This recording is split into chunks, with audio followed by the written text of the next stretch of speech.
BFM Business, BFM Crypto, le club. Sandra Gandoin. Bonjour à tous, bienvenue dans BFM Crypto, le club. Vous savez, c'est notre session questions-réponses. Pendant toute une demi-heure, on va répondre à vos questions avec mes experts. Morgane Nlandu, fondatrice de Crypto 360. Bonjour Morgane, vous êtes en direct avec nous. On est ravis de vous retrouver dans cette émission.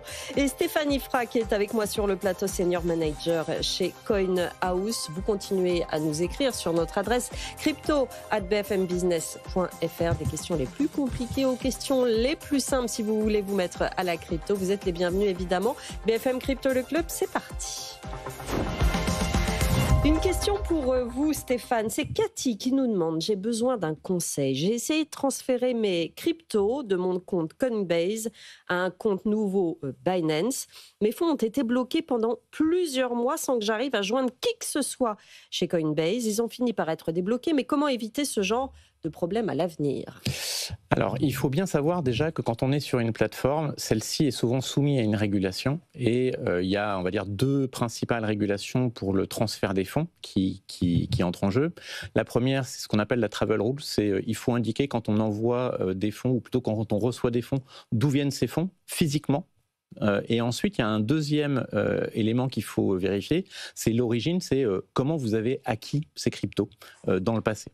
En général, la travel rule est assez facile parce que vous savez où vous employez du point A au point B.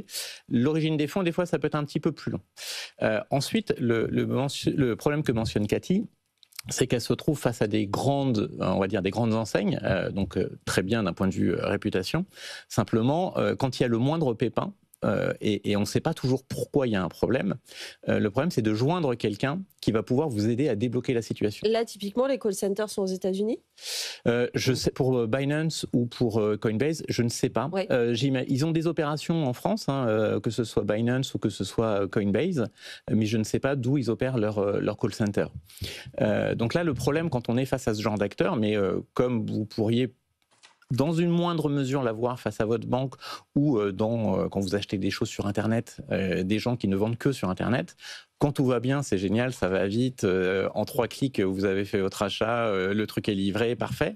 Quand il commence à y avoir un grain de sable dans les rouages, c'est là où les problèmes commencent et on ne sait pas à qui s'adresser. Alors souvent, ces plateformes-là font tout pour que vous n'ayez personne au téléphone. Donc en gros, là où potentiellement ça pourrait peut-être aller plus vite en termes de résolution de problèmes, en ayant quelqu'un au téléphone, souvent toutes ces plateformes-là font en sorte de ne pas avoir quelqu'un que vous pouvez contacter, on va dire physiquement. Donc vous avez souvent un chat dans lequel vous allez envoyer votre ticket. Donc là, il faut commencer à être familier un peu sur le fonctionnement de toutes les applis Internet. Donc là, ce n'est pas spécifique Coinbase et Binance, mais il faut commencer à être un petit peu, on va dire, alerte sur ce genre de choses, sachant qu'en plus, ils font en sorte d'avoir plein de pré-questions, pré-réponses remplies. Et donc, l'endroit où vous avez vraiment envie de poser votre question spécifique, oui, souvent, il est déjà un petit peu planqué. Et après, vous dépendez de quelqu'un de l'autre côté va prendre votre question, va la traiter ou vous répondre ou vous poser d'autres questions. Donc il y a la réglementation et après il y a la possibilité ou non de joindre quelqu'un. Ils ont des obligations, donc ça pour le coup on ne peut pas leur reprocher, mais dans la mise en œuvre, ils n'ont peut-être pas forcément les moyens, surtout vu le nombre de clients qu'ils ont, de répondre à ce genre de choses. Voilà. Après vous avez des plateformes plus petites, alors là je vais prêcher pour ma paroisse. Les françaises également. Françaises, parfait. Où là effectivement on a des gens que vous pouvez joindre au téléphone et en cas de pépin, quand vous avez un problème, il y a des vrais gens, mais surtout en termes de nombre de gens chez nous en customer support versus le nombre de clients, où en fait dans les 24 heures vous êtes recontacté. Donc a priori l'attente durera moins longtemps sur ces plateformes-là. Après il peut y avoir le temps de trouver la vraie question pourquoi c'est bloqué, mais en tout cas vous avez quelqu'un avec qui discuter pour essayer de résoudre votre problème. Question de Yannick pour vous Morgane. Bonjour, pouvez-vous expliquer simplement l'utilisation du 2FA Morgane? Oui, tout à fait. Alors, le 2FA, c'est une double authentification qu'on va activer. C'est très recommandé de l'activer sur une plateforme sur laquelle on va faire nos achats classiques, une plateforme centralisée, parce que ça nous permet d'avoir un petit niveau de sécurité supplémentaire.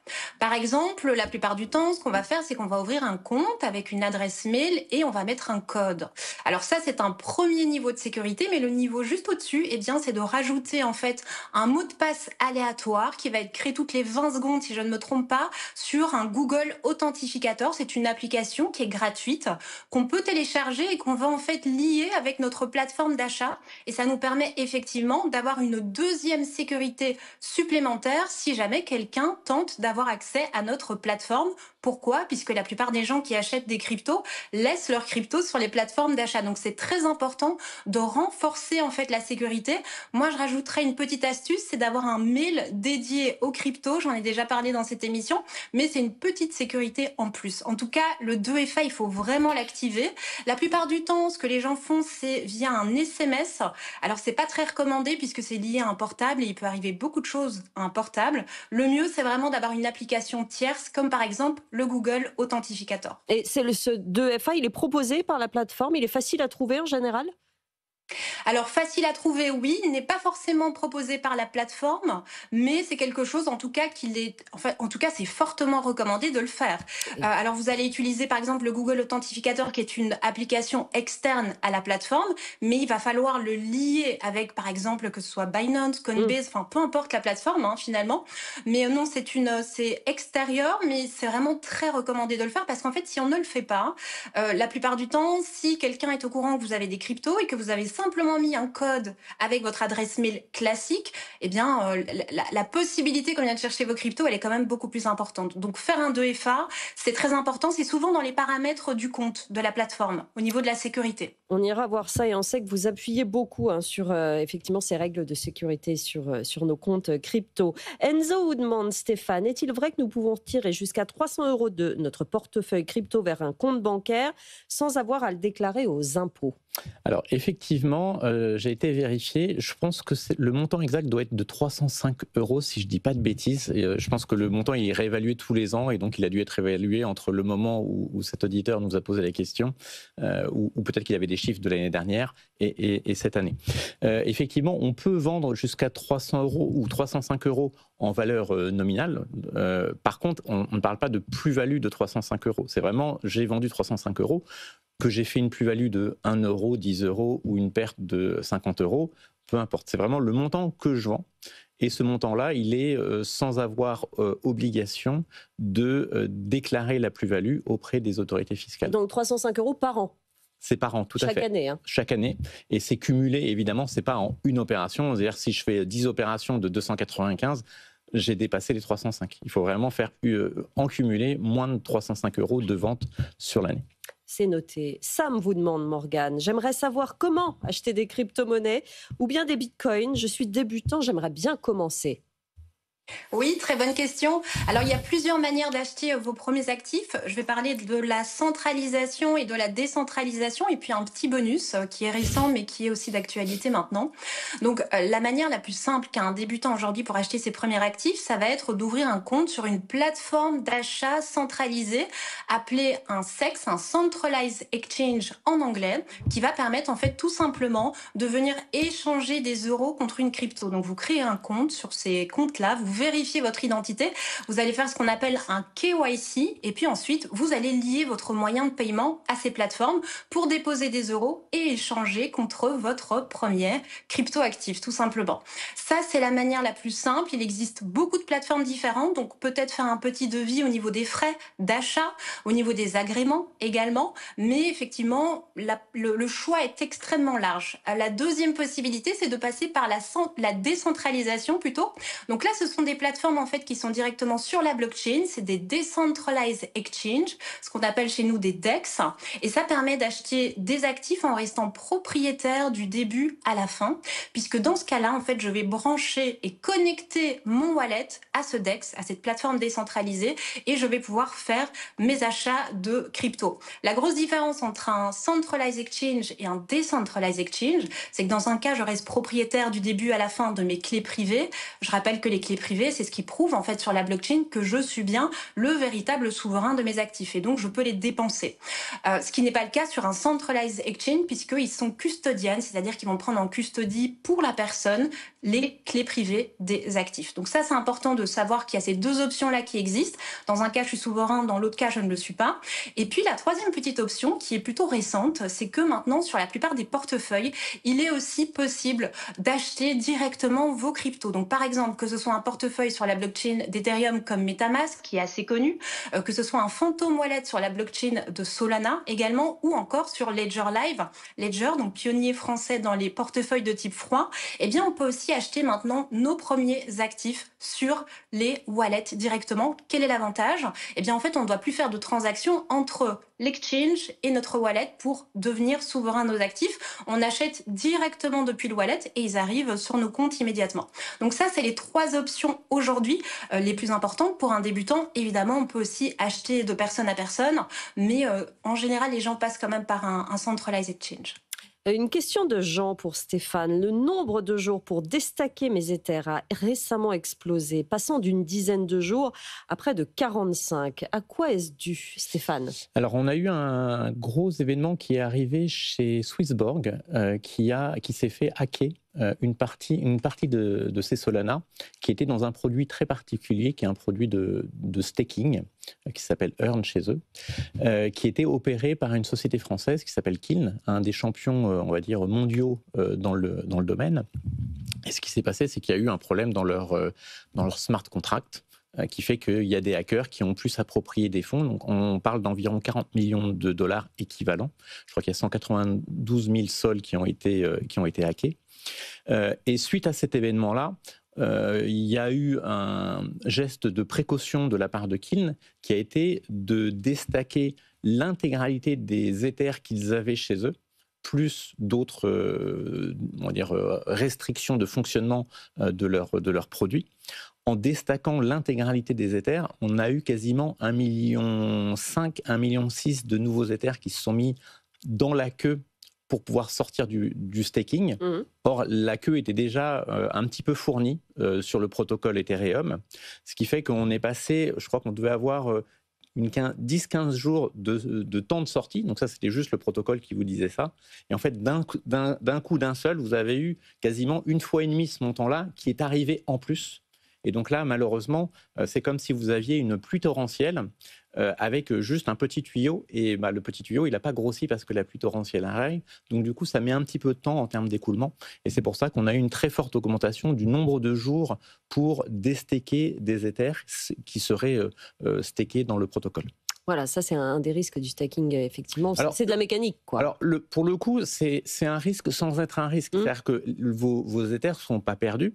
Juste pour pouvoir les utiliser à nouveau, si vous voulez les vendre, les transférer sur un wallet ou les échanger contre autre chose. Il y a un délai supplémentaire. Il y a un délai supplémentaire, mais il n'y a pas de perte en tant que telle sur ces Ethers. Question de Michael pour Morgane. Peut-on faire du démembrement sur de la crypto pour une transmission patrimoniale, Morgane?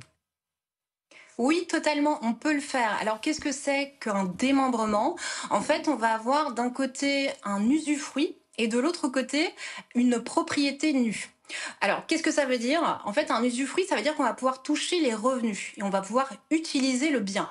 Dans le cas de la nue propriété, en fait, on a une propriété qui est nue, c'est-à-dire qu'on ne va pas toucher les revenus, tout simplement. Et si on applique ça au monde des cryptos, qu'est-ce que ça veut dire? Ça veut dire qu'un usufruitier, il va pouvoir en fait gérer les clés privées, dont j'ai parlé un petit peu plus tôt. Il va aussi pouvoir faire du stacking, du lending, voire même du trading. En fait, il va pouvoir générer des gains sur les cryptos.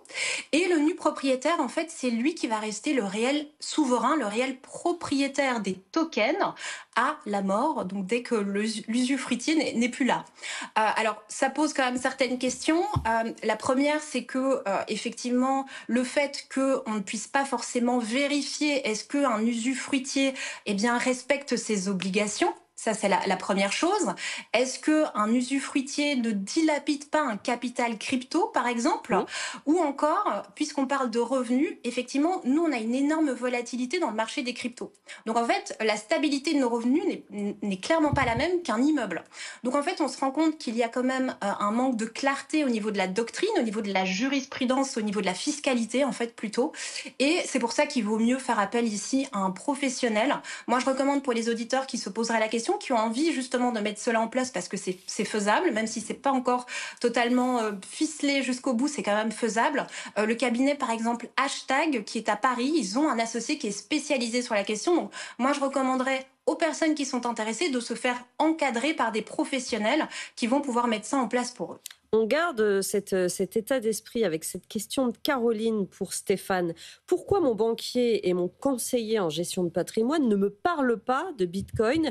J'attends que la majorité se lance pour y aller. Est-ce qu'il faut réellement attendre, franchement, ou simplement s'adresser à quelqu'un d'autre? Alors, je pense qu'il ne faut pas forcément attendre de son banquier qu'il soit toujours très innovant en termes, on va dire, de placement financier. D'un autre côté, le rôle du banquier, ce n'est pas forcément d'être toujours innovant. Des fois, c'est d'être peut-être plutôt axé sur la sécurité. Je pense que, alors pour le coup, c'est des réflexions un petit peu personnelles. Pourquoi est-ce que les banquiers ou les CGP ne s'adressent pas forcément aujourd'hui, ou plutôt ne proposent pas de crypto, de Bitcoin à leurs clients? C'est que souvent, ils n'ont pas de produits à vendre.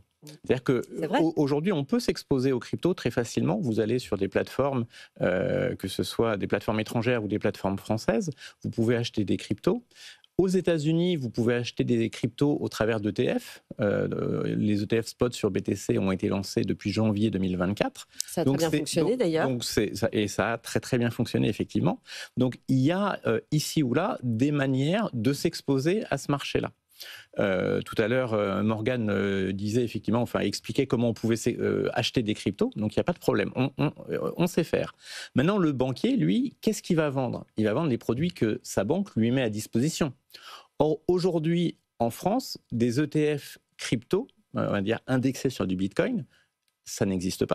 Donc, ces produits-là qu'il pourrait vendre et donc avoir un intérêt commercial, parce qu'un banquier ne vous vend pas quelque chose s'il n'a pas un intérêt commercial à vous vendre cet actif. Donc, il n'a rien à proposer. Il n'a pas forcément de partenariat avec des exchanges ou des plateformes comme les nôtres en France pour pouvoir avoir une sorte de revenu sharing sur ce qui est généré au travers d'un achat ou d'une vente. Et donc, en fait, il n'a aucun incentive financier. Pendant très longtemps, il y avait un autre argument qui était tout à fait vrai et recevable, qui était la régulation n'était pas très claire. Maintenant, avec MiCA, c'est plus un argument. La régulation est relativement claire. Donc aujourd'hui, ils n'auraient pas de problème pour le faire. Simplement, si on regarde de manière assez concrète, ils n'ont pas de produits à vendre au grand public. Donc, ils ne vont pas vendre des produits de la concurrence, tout simplement. Ils ne vont pas vendre des produits de la concurrence. Et aujourd'hui, ils ont, je pense, une forme encore de peur liée plutôt à l'historique sur ces objets-là qui sont effectivement très volatiles. Donc, ce que ne veut pas le banquier, c'est dire moi, j'ai poussé sur un actif au mauvais moment. Avant une baisse de, je ne sais pas, 50, 60, 70%, avec des clients qui disent moi, je n'ai pas compris ce que m'avait vendu mon banquier. Par contre, il m'a dit d'acheter à ce moment-là, ça a perdu beaucoup de valeur. J'essaye d'attaquer la banque. Ouais, c'est voilà, ça. donc il y a beaucoup de choses qui font qu'aujourd'hui, les banques, elles ne sont pas confortables à pousser ces produits auprès de leurs clients. Je pense que côté CGP, ça peut être un petit peu différent. Nous, chez CoinHouse, l'intérêt est différent pour un conseiller. Alors, eux, ils sont là pour conseiller des allocations. Ils ne vendent pas de produits en tant que tels. Eux, ils mettent en relation, finalement, un client avec des fournisseurs d'investissement, que ce soit des gens qui sont spécialisés sur le monde des actions, sur le monde on va dire, obligataire, sur l'immobilier, mais également, ils peuvent, et nous, on a des gens, des partenaires avec lesquels on travaille, sur la partie crypto. Donc, je dirais que côté CGP, on peut avoir des gens qui vont proposer des cryptos. Côté banque, à court terme, je ne vois pas trop que ça arrive. Une question de Jean-Sébastien pour Morgane. Mon ordinateur et mon compte fantôme me bloquent l'accès au site bitcoinhyper.com car il semble malveillant. Est-ce que vous pouvez me donner votre avis sur la sécurité de ce site ainsi que sur le coin Hyper qui semble prometteur et m'indiquer où l'acheter en toute sécurité? Oui, alors Bitcoin Hyper attire beaucoup de monde. Ils ont fait pas mal de bruit. Alors, de quoi il s'agit? Premièrement, en fait, il n'y a pas de produit actuellement. C'est quand même important ici de le spécifier. Moi, je suis extrêmement prudente pour être 100% honnête sur ce projet parce que, premièrement, le mainnet n'est pas lancé. Donc, on ne sait pas du tout si l'équipe va tenir les promesses qu'ils ont faites. Actuellement, c'est une pré-vente. Donc, c'est-à-dire que c'est une ICO sur un meme coin. Alors, j'utilise le mot meme coin parce que c'est ce qui est marqué sur le site. Donc, ils utilisent le mot meme coin. Et puis, en même temps, ils font des promesses qui sont assez importantes. Donc, à voir s'ils vont réussir à les tenir ou pas. Le but ici, ce serait d'avoir une layer 2 sur la blockchain directement de Bitcoin et qui serait aidée, propulsée par la virtual machine de Solana. On sait que la blockchain Solana, elle a cette capacité effectivement à faire des transactions extrêmement rapides pour des frais qui sont extrêmement faible et d'avoir cette scalabilité que Bitcoin initialement n'a pas parce que la blockchain de Bitcoin n'a pas été créée pour cela, ce qui est totalement normal. Donc l'idée est belle, la promesse est intéressante, elle est attirante. Est-ce qu'ils vont y arriver ou pas, c'est une autre question. J'ai regardé sur le site hier et ils ont levé plus de 16 millions au moment où on parle. Donc ça prouve qu'il y a un intérêt quand même des investisseurs. Néanmoins, quand on veut se connecter effectivement au site principal, en fait on est bloqué, notamment si vous avez un Phantom Wallet, donc le wallet qui a été initialement créé sur la blockchain de Solana. Pourquoi ? Déjà parce que c'est un site qui est extrêmement jeune et je pense qu'il y a quand même eu pas mal de soucis. J'ai regardé sur le site de Reddit et beaucoup de gens se sont plaints d'une prévente qui continuerait un petit peu à l'infini, donc qui ne s'arrêterait jamais. Des personnes qui n'ont jamais reçu leur token, donc il y a eu quand même quelques petits couacs. Donc, il faut faire très attention. Mais la manière la plus simple, effectivement, de participer, c'est de se connecter au site. Alors, la petite astuce, si jamais vous êtes bloqué, c'est de cliquer tout en bas sur la page qui vous dit que vous n'avez pas accès au site parce que c'est un site malveillant. Vous pouvez quand même décider d'avoir accès au site malgré tout. Et là, vous avez accès, en fait, au site classique. Et vous pouvez ensuite connecter un portefeuille sur lequel vous aurez des cryptos. Vous pouvez aussi connecter votre carte de crédit, me semble, et faire un achat avec du Solana. Donc ça, c'est le moyen le plus simple pour participer à cette pré-sale. Mais je ferai extrêmement attention. Ils ont aussi dans leur roadmap prévu éventuellement la création d'une DAO en 2026. Pour l'instant, on est aux prémices. Moi, j'attendrai de voir qu'est-ce que concrètement ils vont apporter une fois que le mainnet sera lancé. Attendez Donc, un petit peu. Faites attention. Merci beaucoup, Morgane. Mario vous demande, Stéphane, pourquoi investir sur la blockchain plutôt que sur des ETF crypto ? Alors, déjà, en France, c'est compliqué d'investir sur des ETF crypto. Ils ne sont pas distribués en France. Donc ça, c'est une première chose. Imaginons qu'on soit aux États-Unis, qu'on ait le choix entre les deux. Investir sur un ETF crypto, un ETF, c'est un fonds d'investissement géré en général par un asset manager, donc par une société de gestion, dont les fonds sont déposés dans une banque qu'on appelle un custodian, qui est comme une banque classique, sauf qu'au lieu de détenir des euros, elles détiennent des parts de fonds. Mais ça fonctionne à peu près comme une banque. Donc, quelque part, choisir le monde des ETF, c'est se rapprocher finalement de ce que vous pourriez faire si vous achetez un ETF sur du CAC 40, d'un point de vue juridique. Et donc, vous êtes propriétaire de manière, on va dire, indirecte de ces bitcoins, puisque le fonds, lui, va détenir les bitcoins à votre place. Donc, pour le coup, vous ne pouvez pas vraiment vous faire hacker vos parts d'ETF. Là, pour le coup, on reste dans la finance traditionnelle. Donc ça, c'est clairement un avantage. Oui, la sécurité. Exactement, d'un point de vue sécurité. L'inconvénient, c'est qu'évidemment, les gens qui gèrent ces ETF vous chargent, vous font payer des frais. Alors, sur les ETF Bitcoin, on est en train de parler de quelques dizaines de points de base, donc ce qui n'est pas très cher. Et finalement, peut-être que d'autres solutions de sécurité, si vous achetiez ces bitcoins en direct, vous coûteraient peut-être plus cher. Donc ça, c'est la version ETF. Donc on est dans la finance traditionnelle, on a une indexation 1 pour 1 sur du bitcoin, et vous avez toute la sécurité que le monde financier peut vous apporter, avec notamment toute la partie régulation. L'autre, on va dire le pendant, c'est d'acheter ce bitcoin en direct. Donc il faut vous trouver un intermédiaire pour l'acheter. Voilà, donc une plateforme. Ça va vous coûter des frais de transaction. Acheter des bitcoins à partir d'euros ou à partir de dollars si vous êtes aux États-Unis, souvent il y a des frais relativement importants, quelles que soient les plateformes. On est dans quel ordre On est de l'ordre de, on va dire, entre 1 et 2% souvent. Donc c'est assez cher, mais on va dire tous les concurrents font à peu près la même chose. Même quand on vous propose des frais très bas, souvent c'est sur l'échange crypto à crypto. C'est jamais sur l'achat de monnaie fiat vers la crypto. Donc voilà. Et évidemment, ils n'en font pas de publicité. Enfin, personne n'en fait en termes de publicité. Donc l'avantage, si vous voulez le faire, on va dire en direct, c'est alors pas l'avantage, mais plutôt il y a des coûts. Ensuite, vous avez vos fonds qui initialement sont détenus par une plateforme plutôt qu'une banque. C'est quand même des animaux, notamment si on parle de Coinbase, qui ont une régulation. En France, nous, on a aussi une régulation. Donc, quelque part, vous n'êtes pas non plus dans un no man's land en termes de régulation, mais c'est des animaux plus jeunes, plus petits. Et donc, oui, il y a un peu plus de risques. On se rappelle de la faillite de FTX il y a quelques années, qui était quand même la deuxième plus grosse plateforme, qui avait levé plus d'1 milliard de dollars en capital, en equity, pour, on va dire, consolider ses actifs. Donc, même là, ça peut arriver.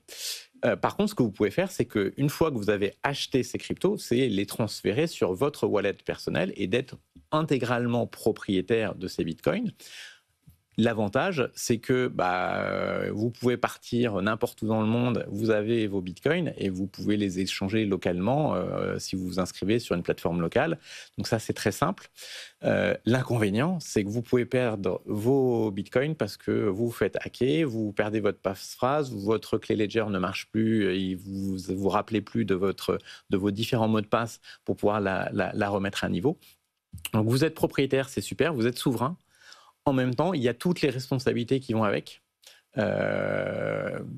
Après, c'est un trade-off. Est-ce qu'on préfère finalement faire confiance à un tiers, ce que font 99,9% des gens avec leur épargne? Je ne parle pas que des bitcoins, avec leur épargne, que ce soit les euros qu'on met à la banque. On a tous des euros à la banque.